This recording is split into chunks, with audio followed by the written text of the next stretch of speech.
Hello, greetings from Boonary TV. Today's topic of news alert is sign language news in India.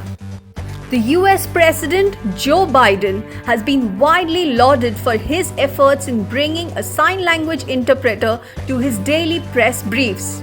Last year, the National Association for the Deaf, NAD, filed a case when the previous US president had no interpreters during crucial COVID-19 briefings.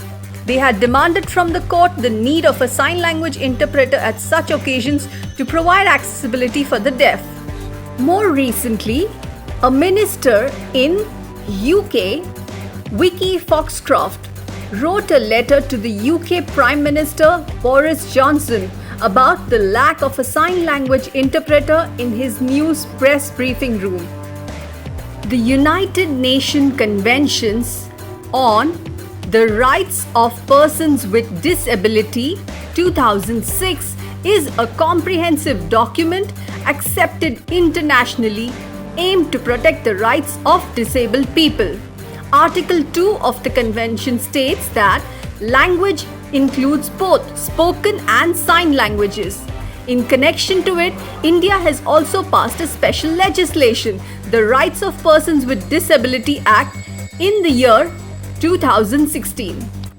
From this legislation, Section 2F of the Act defines communication to include sign language, and Section 42 mandates the government to take appropriate steps to make ICT available. I. Information. C. Communication. And T. Technology available to persons with disability in accessible format. The Ministry of Information and Broadcasting has issued accessibility guidelines for private TV channels to broadcast news at least once a day with sign language. But these guidelines are neither followed in letter nor in spirit, and there are no monitoring mechanisms in place to ensure that implementation.